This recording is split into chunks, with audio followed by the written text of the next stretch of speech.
We're trained that we're going to finish our training and take care of patients until we retire. But there's so much more that you can do, and our careers are not really linear when you really think about it. Just how you plan for retirement, you have to plan for a career transition or pivot. And there are trade-offs. Welcome to the Physicians and Properties Podcast, the show where we teach you how investing in real estate can give you the freedom to practice medicine and live life how you want. Doctor! Now, here's your host, Dr. 𝗪𝗓𝗄. Hello, everybody. Welcome back to another episode of the Physicians and Properties Podcast. Today's guest has a story about resilience, reinvention, and redefining what success can look like in medicine. Dr. Bertina Hooks is a board-certified internal medicine physician, a healthcare executive, an entrepreneur, and the founder of Pinnacle Business Academy. She helps physicians navigate burnouts, career transitions, entrepreneurship, and opportunities beyond the traditional clinical path. But Bertina's perspective on all of this is deeply personal. After surviving a life-threatening medical crisis, she was forced to reevaluate her own identity, career, and priorities. Today, she's intentionally built a portfolio career that includes clinical medicine, coaching, telemedicine, healthcare consulting, entrepreneurship, an author, soon to be, podcasting, and more. Her story is a reminder that sometimes what feels like the end of one chapter can actually create the opportunity to build something better. Dr. Hooks, welcome to the Physicians and Properties Podcast. So glad to have you here. Thank you so much for having me here, Alex.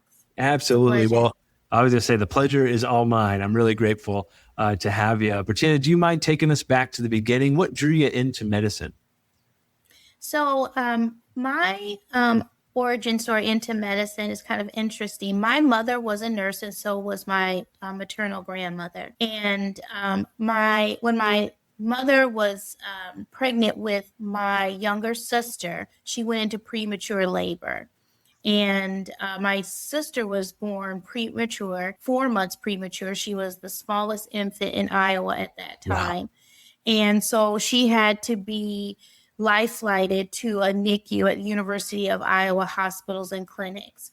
And seeing how the medical team, I was like 6 or 7 at the time, taught us about my sister was in an incubator.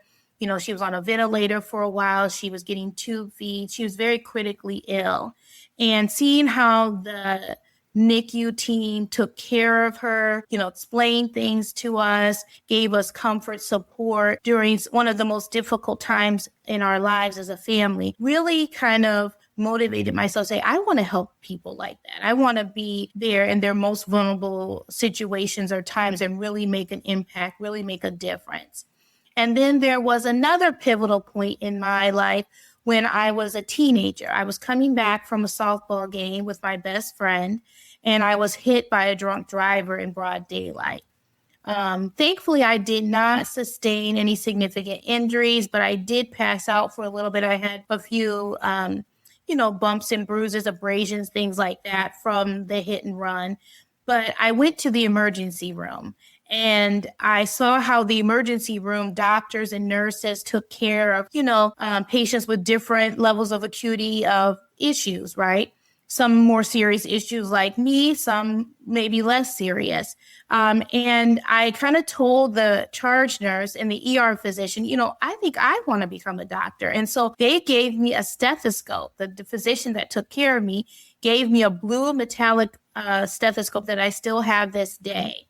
So wow. Those are some of the memories that I have that said, I want to help people. I love math and I love science. What can I do with that? My father was an engineer.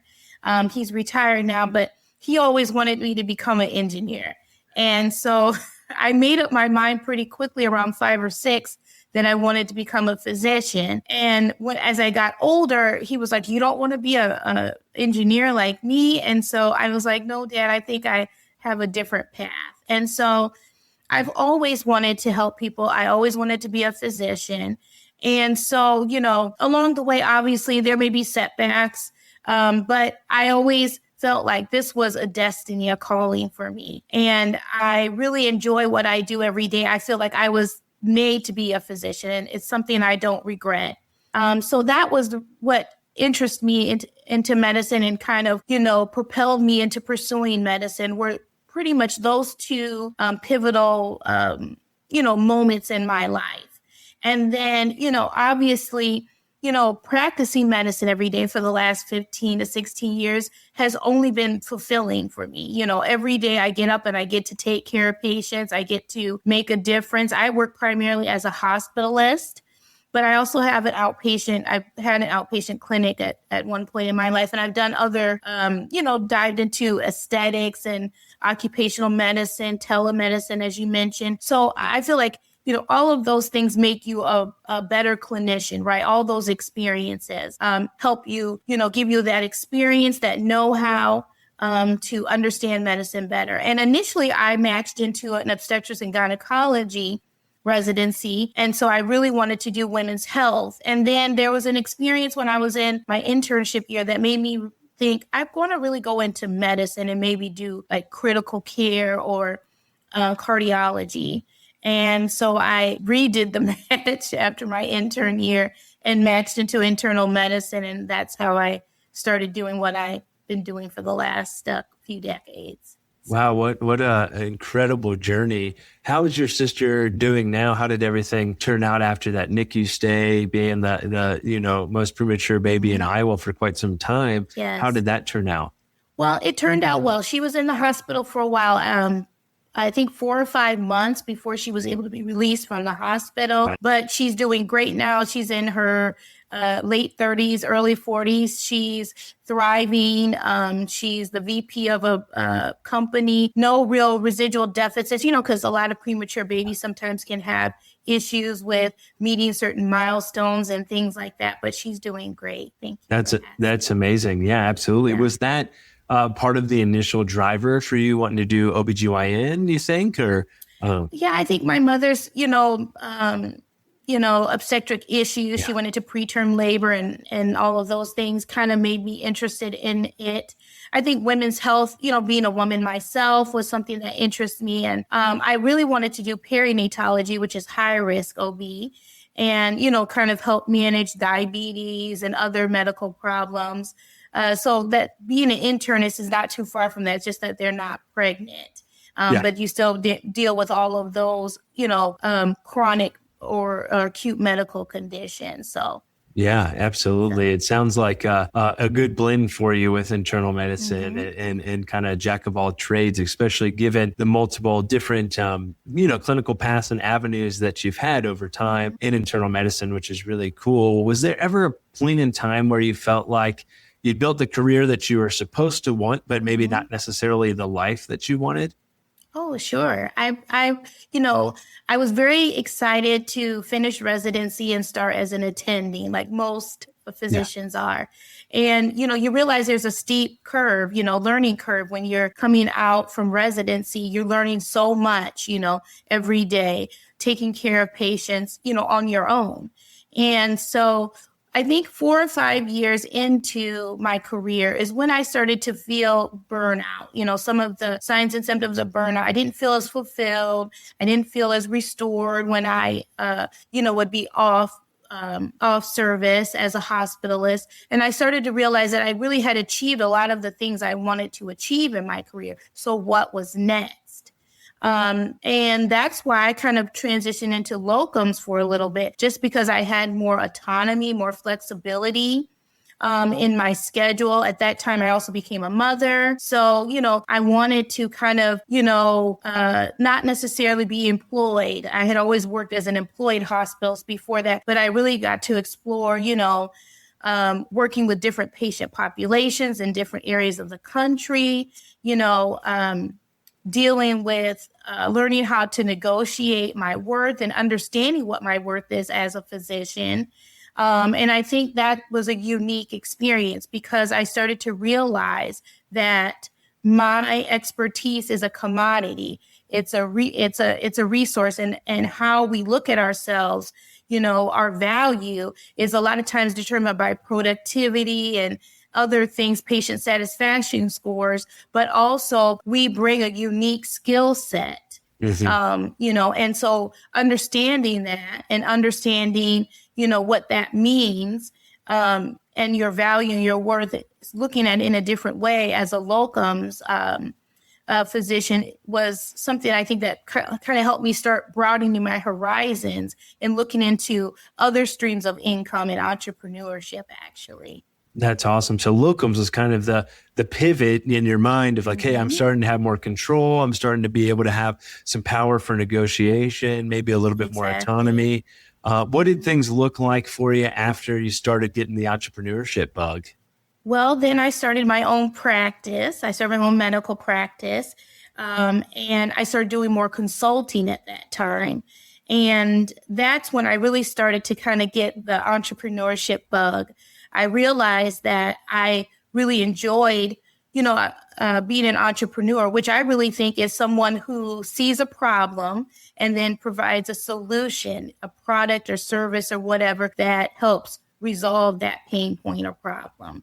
So when I was a consultant, I was, helping with, coming into different practices, maybe analyzing, seeing what worked, what didn't work in the practice, and giving them solutions on, provider retention, compensation, workflows, EHR workflows, and things like that. And then that kind of forayed into me starting my own practice as an outpatient physician because I wanted more stability. My daughter was becoming elementary school age, so I wanted to be home more and not traveling as much as a locums. And then that's what really started me going into coaching. I started Pinnacle Business Academy around that time because I really saw a need for physicians were asking me, well, how did you build your businesses? And so I started coaching others on how to do that. Because there's a lot of things that we don't learn about in medical school about the business side of medicine. And so those are skills that I kind of learned on the job. And eventually that's what led me to go and pursue my MBA because of the fact I really wanted to have that business acumen and knowledge, behind what I was learning every day and applying every day.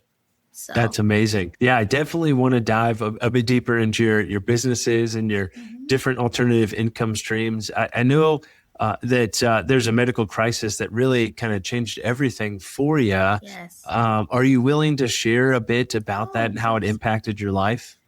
Yes. I mean, it made a big impact on my life, and I think for the better. I know that may sound odd for me to say that, but I think if I continued along the path that I would have been, I really had become engulfed by my career and my identity as a physician. Even though I was a mother, I was an educator, leader, I really was, everything was tied up into my role as a physician. I didn't really provide enough self-care and boundaries for myself to protect myself.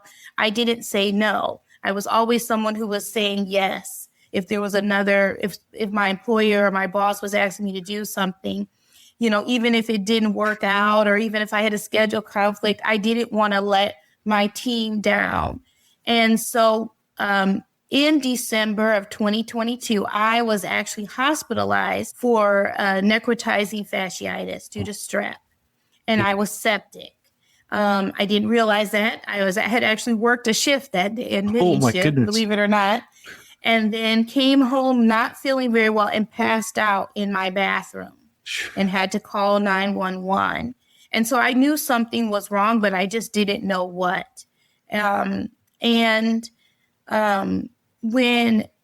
the sepsis alert was called and the ER physician came in and was kind of explaining what was going on. Obviously, I understood that because I'm a physician. I worked as a hospitalist for years, had admitted many patients in sepsis, but it's different when you're on the other side being the patient and realizing what that means for you. And then realizing that I needed a right below the knee amputation in order to save my life. And I had to make very quick decisions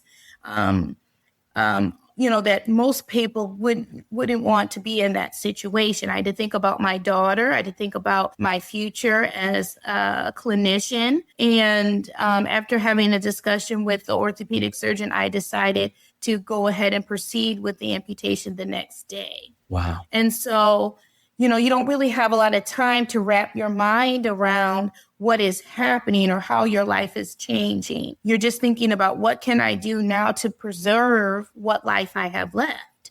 And so that shifted my mindset. I thank God I had the amputation that I did. It saved my life. I was able to go on to inpatient rehab and get a prosthetic and start to walk and resume my life within the next month. But that moment made me stop and think about, what matters to me? Who am I outside of being a physician? And what does that mean? And so I kind of went through an identity crisis, but also reinvention. I had to reinvent my career and say, I need to prioritize my health. I need to, take time for myself. So during that time period, I transitioned to non-clinical and started doing more utilization management, more consulting, which I had already established, and medical expert work. So that allowed me to still practice, still provide for my family, but also to heal and recover during that time because it was a transition. Even though I received a prosthetic and healed, I still had to learn how to walk. I had to learn how to drive. I learned how to become independent again. And also I had to, for lack of a better term, prove to the medical community that I could go back and practice. And so, believe it or not, 3.1% of physicians are disabled. And a lot of capacity and capability are based on, certain things. And I don't know, my medical degree didn't go away. My years of experience didn't go away because I lost a limb. They were all still there, and I'm still capable and able to take care of patients today. Some people may disagree with that, but I'm doing that every day. And I think I've proven them wrong in that sense. And so I had to change my mindset. And I think others need to change their mindset that, tomorrow is not promised. It could be a corporate reorganization. It could be disability. It could be an illness. It could be that you have to become a caregiver for someone. Life situations happen. And so what are you going to do to prioritize? A career is important, but it needs to be aligned with your goals and your values so that it can be sustainable for the long term. Wow. That's really key. Yeah. Well, thank you for sharing that. And, sorry that you had to go through that, but it sounds like, as you mentioned, that kind of reinvented you. It kind of made you realize the fact that the identity of a doctor is fragile, and it helped you rebuild the life that you really wanted to have. And realize that, hey, that self-worth in the career is not necessarily what really matters, long term. Gosh, I can't imagine going through something like that, but I'm really glad that you had the clarity. You're able to come out on the other side and really do absolutely amazing things, and not let the fact that you experienced that impact your ability to practice medicine and to live life how you want to. And so thank you for sharing that. It's very inspirational for everyone. And, I hope folks take away from that segment the fact that, like, hey, let's not wait until we have something that is that detrimental that happens before you realize what really matters, and start living life today, and maximizing that, because we don't know how many days we have left. So thank you for sharing that. And I know that that probably has helped a lot with your coaching and helping to navigate burnout and career transitions for other physicians. Have you noticed any similar themes or more consistent themes amongst the physicians that you're working with as they're navigating burnout, career transitions, identity? What does that look like? Yes, definitely. I mean, I act as a coach for the person that I needed probably 5-10 years ago, to be honest with you. And a lot of the same issues and, things I was grappling with, my clients and coachees deal with. And I work not only just with physicians in active practice, but I also work with medical students and pre-med students, because I think it starts early. As future physicians, they need to be thinking about their career identity. They need to be thinking about burnout and developing tools and strategies to become resilient. So I do a lot of work with AMSA. I do a lot of work with my medical advising and coaching that I do with students, and residents and fellows, but also attendings, like ourselves, who are actively practicing. And a lot of the themes that we deal with are the same: burnout, identity crisis, lack of fulfillment in their job. A lot of people think, oh, I'm a surgeon, or I'm a internist, or and that is what defines you. But there's more than what defines you than what kind of specialty you practice. You are a multifaceted person. And so I think when people become dissatisfied with their careers, it's because there's a values energy mismatch. And so you have to get in, you have to really spend some time doing a self-assessment and figuring out, who you are, what you want in life, and how do you want to achieve that, and setting those goals. So I help a lot of physicians who may be dissatisfied with their career redesign their careers. You don't have to leave clinical medicine to be happy. But you can also pursue non-clinical. There's so many options that I think most physicians are not aware of, unfortunately. They're not aware that their medical degree is not the ceiling, it's the foundation that they can use as a launching pad to go into pharma or industry or medical consulting or medical expert work. They can redesign their career and do, instead of private practice, they can do DPC or concierge medicine. They can do telehealth or telemedicine. There's so many options, and the sky is really the limit, right? Whatever you can conceive, you can achieve. And I think that I just help guide them towards that. And that's beautiful. So I'm really a career strategist. You tell me what you want to see, what your ideal, job role is, what matters to you. And then we set forth those steps to achieve it.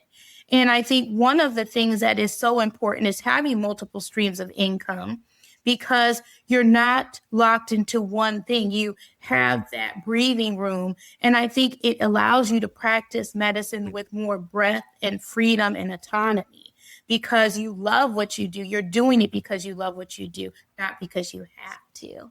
And that's the difference. That's the mindset shift that has to happen. Yeah, and that is huge. And I could not agree more with everything you just said. And I think a lot of times as physicians, we get trapped with like that golden stethoscope, if you will, and it gets really, really difficult to think through, okay, what are some other ways I could practice, or how could I shake shake things up? And there's a lot of fear behind that. But if there's one thing that I've realized is there's plenty of doctor jobs. Not a day goes by where I don't get a phone call from multiple people asking me about a job. And so, it can always be something where it's like, hey, maybe this is just a season of life where locums makes more sense, or being a float provider. Like right now, I'm a float provider and I love it. I practice medicine 1 to 2 days per week, and it's great. And I have all that flexibility and autonomy, and I really love practicing medicine still because of that. And but worst comes to worst, if things all went to hell in a handbasket, I could go get a job tomorrow working full time. And so just having the courage to take that leap is really, really important. And I think something that folks struggle with from that perspective. Why do you think it's so difficult for physicians to imagine doing something outside of traditional clinical medicine? I think it's how we've been trained, first and foremost. I think a lot of us don't realize, or we're not exposed to what those other opportunities and career paths are. We're trained that we're going to finish our training and take care of patients until we retire. But there's so much more that you can do, and our careers are not really linear when you really think about it. And I think also the fear is, there's a lot of fear, the fear of the unknown, the fear of what if I failure. But I also think that not having a strategic game plan is also important. Just how you plan for retirement, you have to plan for a career transition or pivot. And there are trade-offs, So if you pursue non-clinical, you may make, depending on what area you go into, what industry you go to, you may make a little less money, but then you also may have some trade-offs where you have more freedom or flexibility, less call. And so you have to look at those things, very closely before you make that transition. Money is not the only thing, the only commodity that matters. Time is also important. Spending time with family, having quality time, being able to pursue other interests that you may not have had the time to because you're busy so much clinically. So when physicians start to see all those possibilities and they start to maybe explore those possibilities, then they start to see that it's not so daunting or intimidating. And if you're not happy, you can always transition back to clinical. That's always in your wheelhouse at all times. Yeah, absolutely. I love when you said the medical degree is the foundation, because you can always go back to that. And so I love that. What have been some alternative income streams or alternative pathways that you've taken that you've really enjoyed, and how has that impacted your fulfillment?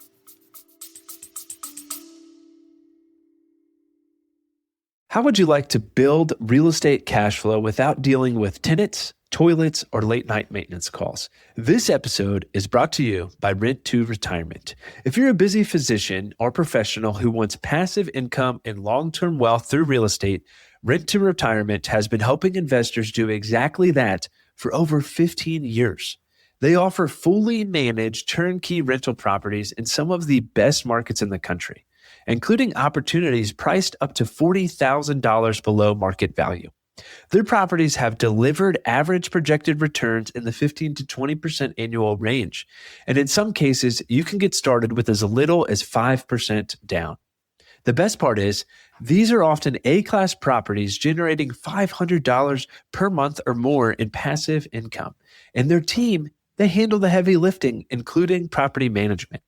Thousands of investors have used this strategy to generate portfolios, creating over $10,000 per month in passive income. To learn more, click the link below in the show notes or visit renttoretirement.com. And be sure to check out episode 70 of the Physicians and Properties podcast, where I sat down with CEO Dr. Zach LeMaster to break it all down. Well, lots of things, because I really have a truly hybrid career now. So I do clinical, non-clinical, and entrepreneurship. So some of the things that I do real estate, which I love. I've just really started to get into that recently. I also love entrepreneurship. So I have a coaching business.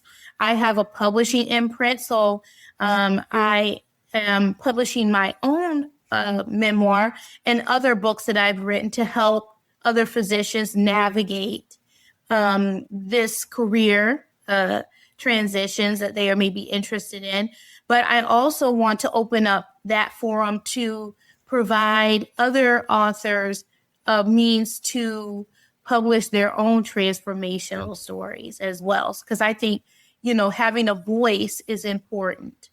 I also do a lot of work with the Amputee Coalition locally and nationally, because I am an amputee. And, I think educating and providing awareness to the public about disability, about physicians with disabilities, is something that I'm really a champion for now, that I really enjoy. And then I also have a medical practice. I do medical. I have a medical practice here in Dallas. It's mostly telehealth, but I also see patients in person. And I still get that joy of, that patient, face-to-face patient encounters, interacting with patients, helping them with their chronic medical conditions and acute conditions, because I also do urgent care. So I really get the best of both worlds. I get to do, flex my entrepreneurship muscle and make an impact for fellow physicians, I also get to help other healthcare professionals like nurses, nurse practitioners, other high achieving, because burnout is not exclusive to medicine. It is in career reinvention and clarity. It's not, engineers, attorneys, entrepreneurs, all of us may deal with burnout. And so I feel like I can help all of those people with the coaching that I provide. And of course, our future physicians, can't leave them out, because they are the future. And being resilient starts with, being mindful, being intentional about the choices that you make in your life, personally and professionally. 100%. That's amazing. It's so cool to hear about all the different avenues and all the different things that you've done, because for a lot of folks, I think they don't necessarily understand that that's possible. And so that's part of the reason why I love the podcast so much, is getting to see all these really cool just paths that different physicians have taken. And it really opens up my mind, and also hopefully folks that are listening as well. It's like, hey, you can do this too. It's possible. Dr. Hooks has done it. And so that is amazing. Well, tell us a bit about the real estate, right? So we obviously love real estate on this podcast. You said you're falling in love with real estate. What does that look like for you as you've gotten into the real estate game? So the real estate game is very interesting. I'm just really learning about it and getting research and starting to invest in homes here in the Dallas area and Atlanta area. With some of the investment properties I work with are with groups. So, investment groups. So we pool our monies together to invest in properties for families and things like that. So I really like that. And I'm learning so much about investing, because it's a different type of investing than when you're investing for retirement or something like that.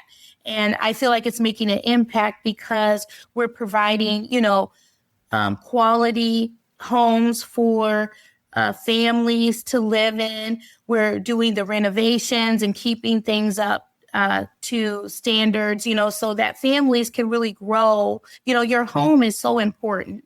Right? It's where you live, it's where you grow, it's where your family grows. And so I really enjoy that aspect of things and learning more about financial things when it comes to real estate. And so I feel like that's kind of teaching me more about, financial literacy and equity and things like that. And so that's something that I'm just new to learning about, but it's something that's really exciting, because when you're learning something new, and it's always kind of cool how, you're learning something, you feel like, oh, I'm not an expert in this, but you don't have to be an expert in this. The thing is, with investing, sometimes you can work with other people that are the experts, and you start to learn, what deals, what investments are solid, and which ones may be a little bit more riskier, but also you're learning about, how investments work, how real estate works, how that works, and utilizing and turning over those investments into other properties. So you get the benefits of the taxes and things like that. So I feel that that's very exciting. And for physicians who are high income earners, real estate is an excellent way to invest that I think a lot of physicians don't tap into, unfortunately. Yeah, absolutely. Luckily, more and more are getting into it, and I'm grateful for that. And there's just a huge opportunity in the real estate space. And I agree with what you mentioned too, that fulfillment of like providing great housing, or for us, it's like, we invest heavily in residential and assisted living, and providing, optimal care for seniors is just what it's all about. And having the opportunity to do something where that purpose and that profit are aligned is really, really helpful, especially in hard times too. You always have that goal to look out for. So I love that. What are some non-clinical avenues that you would say are things that you would encourage physicians to consider? You had mentioned a couple: consulting, I think IMEs as well you had mentioned. What are some other things that you would say if physicians listening to this and are thinking, hey, I want to dabble in the non-clinical world? Are there any that stick out top of mind for you? Yes. I say the top 3 or 4 non-clinical career opportunities that physicians can get involved in right away are medical consulting, which can include medical expert work, which I do both of, and then also utilization management, where you can either work for an insurance payer or you can work for a healthcare system as a physician advisor and review cases and make determinations. You can do that remotely. It's great income. It's great. You really get to learn the business side of medicine, how insurance works. And then I think the final thing is pharma and biotechnology. Yeah. That's a real growing industry where physicians can, help with what's the cutting edge of medicine, right? Innovations in medicine, medical devices, medications, gene therapies for cancer. There's so many things. And we need physicians to be involved in that. I think a lot of physicians think that you can't get into these non-clinical avenues because of your medical degree, but that's exactly why you are qualified to get into these non-clinical career opportunities, because of your medical degree, because of your medical experience. But it's just transferable skills. So the same skills that you use every day to take care, treat, and diagnose patients, you're using them in a different way in the non-clinical realm. And so that's the mindset shift that physicians need to get into. As a medical expert witness, I'm giving a medical opinion. I'm explaining medical terms to an attorney, to a judge, to a jury, to see if there's negligence or, and a lot of times physicians aren't necessarily at fault. A lot of times when I do medical expert work, when I do case reviews, I'm actually saying, bad things happen to this patient, but there's no causation. Mm-hmm. There's no deviation from the standard of care. So that protects the medical community because there has to be a medical expert opinion on what is the standard of care. Was there any negligence or things like that? And in most cases, there isn't. And most cases are settled. Over 90% are settled. Surprisingly, people think that most cases go to trial. They do not. Mm-hmm. So the role that I play, whether I'm on the plaintiff side or the defendant side, is really to give the truth, right? The medical truth. What really happened in this circumstance? What happened to the patient? Is this something that could have been prevented or not? Why? And giving my medical expert opinion. Sometimes that doesn't jive with what the attorney thinks is right, the case. But I have to give my medical expert opinion. So I'm not influenced in any way to go with one side or the other. I'm just looking at the facts of the case, and I'm utilizing my medical expertise to do that. So that's something that I used every day, taking care of patients. I'm just applying it in a different way. That is awesome. If folks are interested in trying to find some of those opportunities, are there any good resources or websites or anything that you'd recommend from that perspective? Yes. One of the main things that I recommend is that you bring the opportunities to you. That's what I do as a career strategist. So a lot of those things are involved with being prepared. You need to change your CV, your curriculum vitae. Instead of maybe the traditional chronological clinical, you need to do a more functional clinical curriculum vitae, which focuses on skills. So, case management, case reviews, things like that, clinical decision making, writing reports, excellent communication skills. So things that we do every day, but we don't really write down or, identify those things that we're doing every day. And the other thing is I think optimizing your LinkedIn profile. Part of the reason why I get so many non-clinical opportunities every day, recruiters just reaching out to me, is because I've optimized my LinkedIn profile. And that's one of the things that I do as a coach for physicians. You're interested in a career reinvention. You decide, I actually have an AI tool that I've created that based on a survey that you take, a questionnaire, we can decide what the top 3 non-clinical careers are and how you can strategize to position yourself for that. So what happens is that the recruiters start reaching out to you because you have positioned yourself in a way where you get noticed. And also, I think the third piece is interviewing. You need to be prepared for interviews and know what these jobs are. So you need to do research. You need to understand what utilization management is. What do they do every day? What are their likes or dislikes? So you can do informational interview with other people in the industry, networking with other people in the industry to learn what the day-to-day is like, to see if it's a job that you would like to do. And then once you have a clear sense of that, then you start to apply an interview. And I have tips on how you can interview successfully and land jobs. A lot of my clients make a transition, and it does take time. But if you follow some of the steps that I provide and position yourself, I think you can transition sooner and quicker. And I also think that a lot of physicians need to not think it's all or none. So when I transitioned into non-clinical, I still was working clinically because I had bills to pay and mouths to feed. And so you can do a gradual transition. Maybe you do a per diem job, but you still work clinically to provide your needs, and then transition once you find a role or once you feel that it is a good fit. Don't put your eggs in all one basket.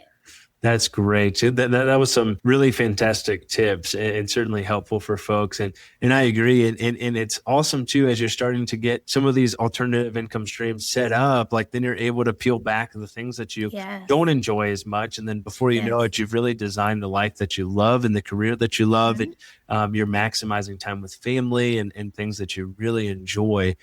So that is incredibly important. As we're getting closer to wrapping things up, I want to talk about your memoir, Fire to Freedom.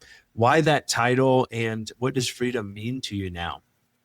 So the reason why I named my memoir Fire to Freedom is really because I went through the fire. I went through a very difficult time in my life, a very challenging time in my life that really forged me into the person that I am today. And so that's the freedom part of it.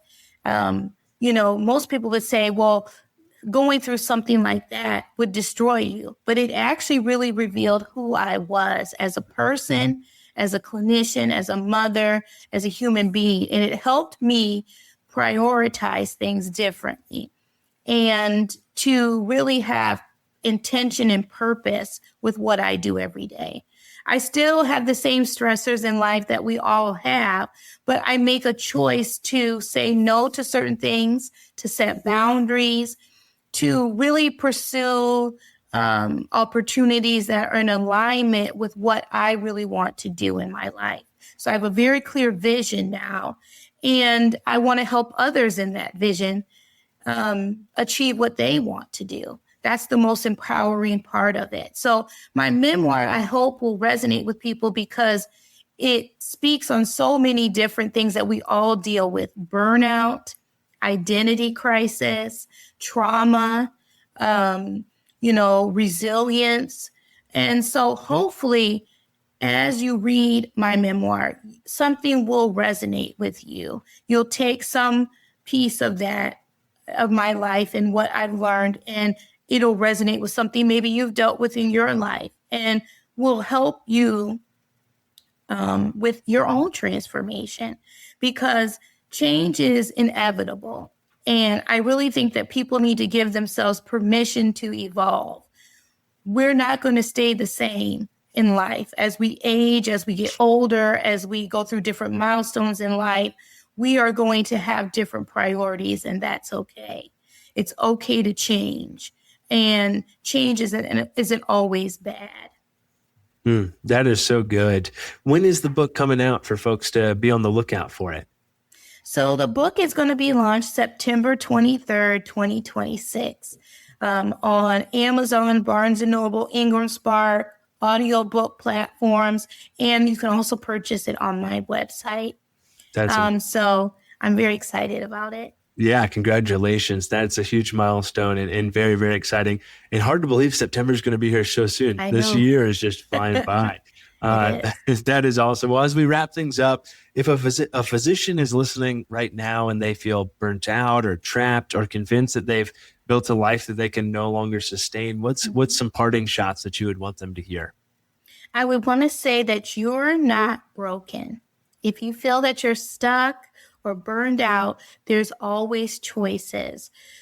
Burnout is a signal of something that you need to change. And so if you're interested in learning more about how to change that, I think, coaching can be very effective for physicians who need the answers. A coach is kind of like a co-pilot situation. The coachee is the pilot and I'm the co-pilot. The answers that you are looking for inside of you, I just help draw that out. I just help you figure out what you want to do and help you achieve it. Set those goals, achieve those things that you're looking for step by step. And so when you have that roadmap or that flight plan, you can go to your destination, safely. You can get there safely because you have a guide. And that's what I do. So if you want to learn more about what I do as a coach, you can go to pinnaclebusinessacademy.org. And on my website, I talk about the different programs that I have. I have 3 different programs. Career Reset, which is more for burnout and, gives you kind of a jump start into a burnout recovery plan and building resilience and mindfulness. Career Pivot and Clarity, which is where you kind of learn and explore different career options and start to prepare for a pivot if you decide to. And then the career pathways, which you start to really explore. So if you're interested in one particular career pathway, like locums or utilization management, I can walk you through step by step how to transition into those different industries. And I not only share my experiences, but I also have other physicians that share how they have transitioned. And so I think that knowledge helps people empower them, but also educate them on what the next steps are so that you're not afraid and not doing this alone. That is so good. Yeah, absolutely, folks. Be sure to check that out. We'll make sure we put the links in the show notes as well. Dr. Bertina Hooks, this has been very inspiring. Thank you so much for what you're doing all across multiple different communities, the physician community, the amputee community, medical students, residents, all the above. You're doing big things. So excited for you and for your book, From Fire to Freedom, to come out in September. So folks, be sure to be on the lookout for that. Dr. Hooks, thank you so much for coming on the Physicians and Properties podcast tonight. Thank you. Awesome. We'll go ahead and wrap things up with that. It's been Dr. Bertina Hooks and Dr. Alex Schloe with another episode of the Physicians and Properties podcast, signing off. Hey, real quick, if you're still listening to this, I'm assuming you got value from it. So I need your help specifically. My 2-year vision with this podcast is to help 100,000 physicians learn how investing in real estate can give you the freedom to practice medicine and live life how you want. There are 2 main ways that a podcast grows. One is through ratings and reviews, and the other is word of mouth. If you can please leave me a 5-star rating and review on Apple Podcasts and Spotify, as well as send this to 1 to 2 friends that you think would get value from it, we can reach the physicians that we want to reach. Thanks in advance, and talk to you on the next episode. Please note that the information shared on this podcast is for informational purposes only. It should not be considered financial or medical advice. The views expressed on this podcast are those of the host and the guest and do not necessarily reflect the views of the Department of Defense or the United States Air Force.